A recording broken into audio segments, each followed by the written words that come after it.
At Bryan Health, we care for patients, educate tomorrow's healthcare providers, motivate our community with fitness and health programs, and collaborate to continually improve how we serve others.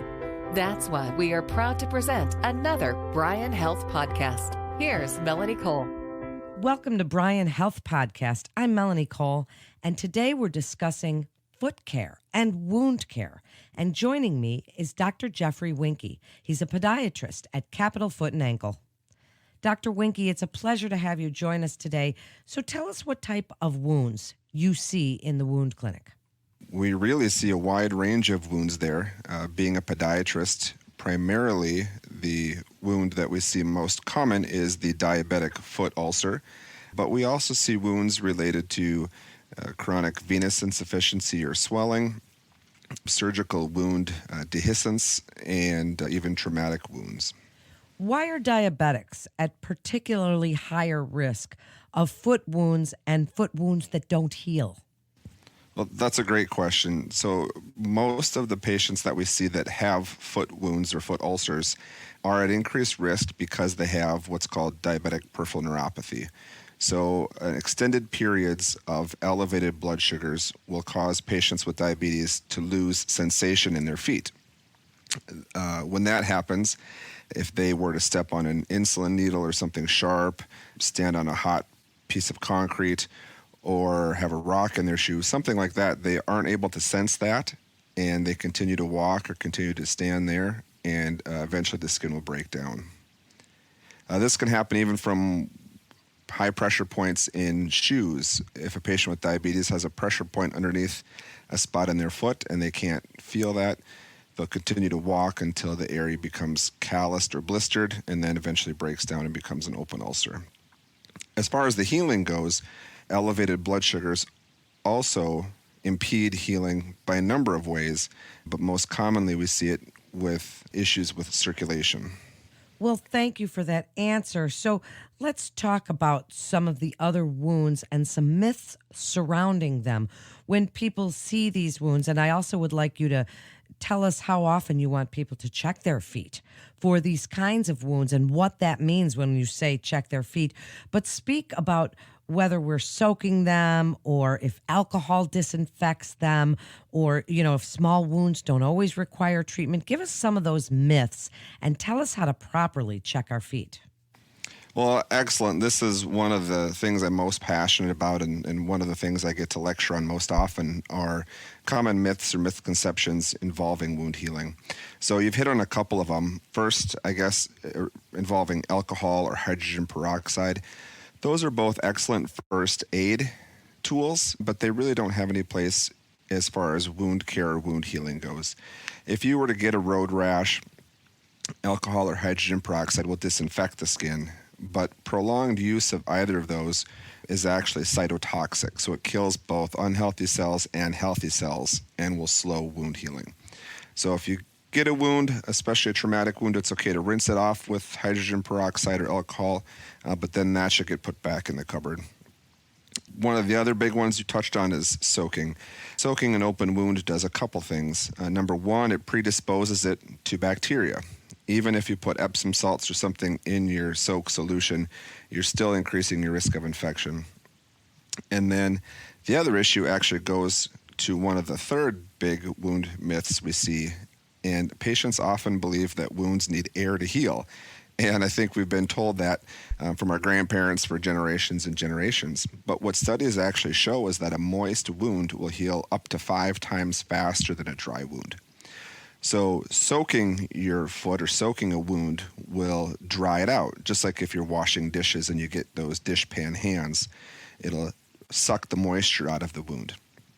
So showering is great for wounds. It'll rinse bacteria off and make it tough for bacteria to stick to the wound bed, but we don't want to soak.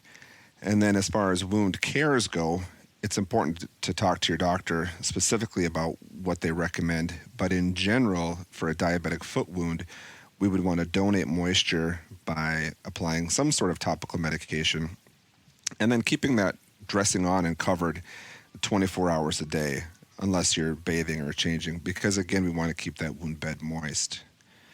One of the other kind of last real big wound care myths is that diabetic foot wounds or open wounds need an antibiotic. And the Infectious Disease Society of America came out with a position statement back in 2010. And if there's no infection, we don't want to take a culture of the wound. We don't want to treat that with antibiotics. Patients with diabetes are already at increased risk of developing resistance to antibiotic.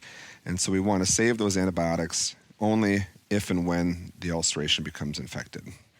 Very comprehensive approach and answer. Dr. Wienke, does a scab mean the wound is healing?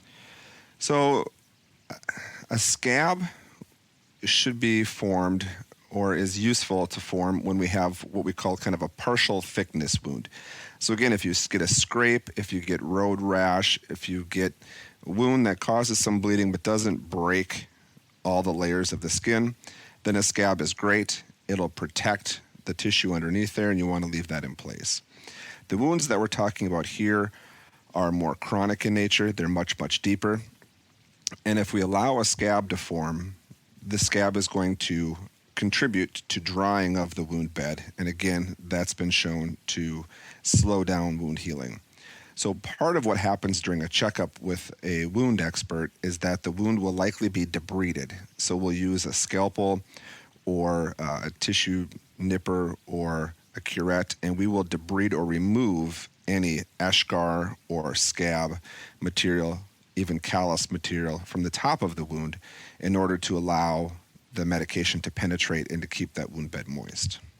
Earlier, you mentioned shoes and the pressure that they can put on. Tell us about shoes and socks and how they can contribute or help if somebody has a non-healing foot wound.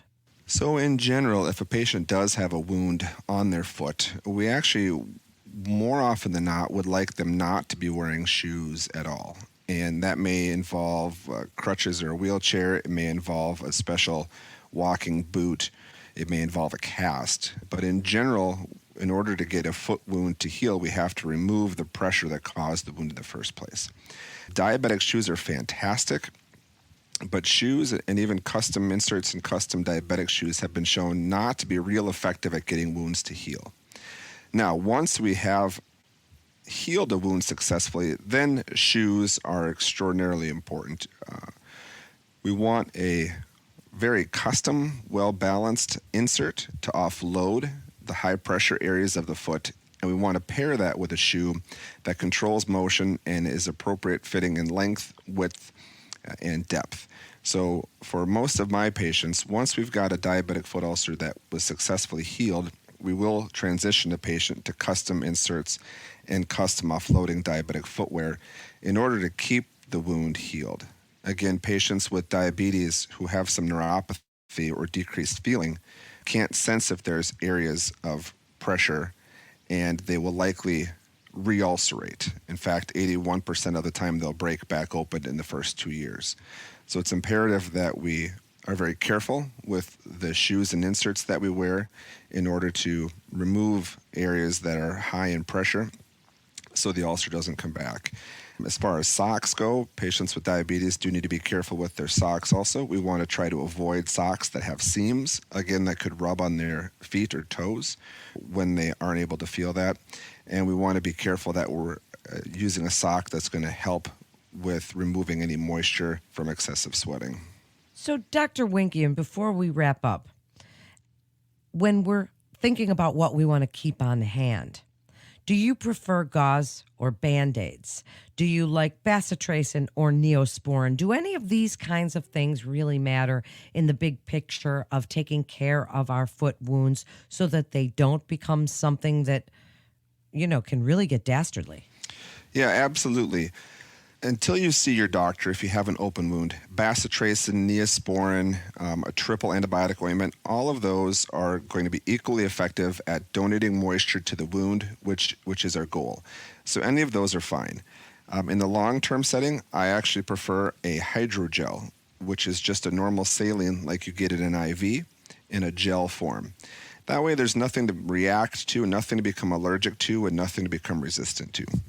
As far as your question of having gauze or Band-Aids on hand, gauze is now a little bit outdated. We found that gauze will stick to the wound and will promote an inflammatory reaction, which slows wound healing. So for most of my patients, I actually recommend an antibiotic ointment or a wound gel with a non-stick dressing like a Band-Aid. And any of those options are great until you get in to see your doctor and give the doctor a chance to evaluate the wound and then maybe tailor the wound care depending on the ulcer. But as far as having on hand, antibiotic ointment and a Band-Aid is a great first-line treatment. So now summarize it for us with your best advice about foot wounds, checking our feet, the importance of checking our feet and blood sugar levels even, and how we know when it's time to see a professional to check that foot wound. So as far as the American Diabetic Association goes, they recommend any patient with diabetes have their feet checked at least annually by a doctor. Patients who have neuropathy or a lack of feeling in their feet then are at a substantially increased risk of complications and need to be screened more often. If a patient has diabetes and neuropathy, they should be checking their feet daily. And one easy way to do that is just by applying lotion to the feet after a shower. That way you run your hands over your feet and you'll feel with your hands if something new is going on. I also recommend taking a handheld mirror like you use when you're checking the back of your hair and setting that on the floor and then in the restroom or the bedroom. And then patients can hold their foot up and be able to visualize the bottom of their foot and watch for problems as well. Again, as far as patients with diabetes and neuropathy goes, as soon as they see something abnormal, whether it's a blister, a cut, wound, bleeding, they really need to be seen as soon as possible. In my office, we have a policy where if a patient with diabetes calls in and says they've got a concern about a new wound or infection, one of our physicians will work them in immediately, even that day, because it's so much easier to catch those problems early than have them wait and turn into something that's much more problematic. Absolutely great advice. Thank you so much, Dr. Wienke, for coming on and sharing your incredible expertise with us today on good foot care and foot wounds. And thank you to our Bryan Foundation partner, Inpatient Physician Associates. That concludes this episode of Bryan Health Podcast. Please visit our website for more information and to get connected with one of our providers. Please also remember to subscribe, rate, and review this podcast and all the other Bryan Health podcasts. I'm Melanie Cole.